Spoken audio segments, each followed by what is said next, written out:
आपकी सुबह की चाय की मिठास थोड़ी महंगी हो गई है, या किराने की दुकान पर चीनी के बढ़ते दाम देखकर आपको भी झटका लगा है?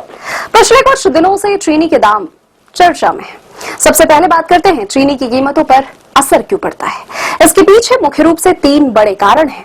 मौसम और उत्पादन। भारत में गन्ने का सबसे ज्यादा उत्पादन उत्तर प्रदेश, महाराष्ट्र और कर्नाटका में होता है। जब भी एल नीनो या अनियमित मानसून के कारण बारिश कम होती है तो गन्ने की फसल और उसकी रिकवरी प्रभावित होती है। Ethanol blending programme. सरकार पेट्रोल में एथेनॉल मिलाने पर जोर दे रही है। इसके लिए गन्ने का रस और शीरे का एक हिस्सा एथेनॉल बनाने में इस्तेमाल होता है, जिससे सीधी चीनी बनाने की मात्रा पर असर पड़ता है। लागत और FRP। सरकार हर साल किसानों के लिए गन्ने का उचित और लाभकारी मूल्य यानी कि FRP तय करती है। जब किसानों को बेहतर दाम मिलते हैं और ट्रांसपोर्टेशन और प्रोसेसिंग की लागत बढ़ती है तो इसका असर चीनी के एक्स मील और खुदरा दामों पर भी दिखता है। अब आते हैं सबसे बड़े सवाल पर, क्या चीनी की राशनिंग शुरू हो गई है या होने वाली है? इसका सीधा जवाब है बिल्कुल नहीं।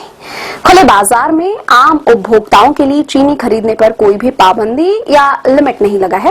राशनिंग शब्द को लेकर गलतफहमी इसलिए पैदा होती है क्योंकि पहली बात, सरकार सार्वजनिक वितरण प्रणाली यानी PDS यानी राशन की दुकानों के जरिए अंत्योदय परिवारों को सब्सिडी वाली चीनी देती है, और दूसरी बात, सरकार चीनी मिलों के लिए हर महीने एक मंथली रिलीज कोटा तय करती है। इसका मतलब यह है कि कौन सी मिल खुले बाजार में कितनी चीनी बेचेगी, ये सरकार तय करती है, ताकि बाजार में न तो चीनी की कमी हो और ना ही कोई इसकी जमाखोरी कर सके।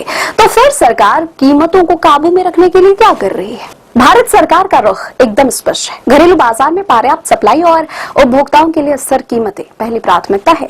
इसके लिए सरकार ने कई कड़े कदम उठाए। घरेलू उपलब्धता बनाए रखने के लिए चीनी को अनियंत्रित निर्यात पर रोक लगाना या प्रतिबंध लगाए गए हैं।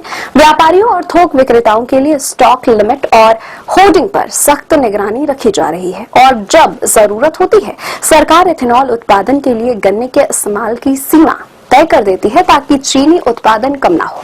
संक्षेप में कहें तो भारत में चीनी का पर्याप्त स्टॉक मौजूद है और पैनिक करने की कोई जरूरत नहीं है। सरकार स्थिति पर पूरी नजर बनाए हुए है।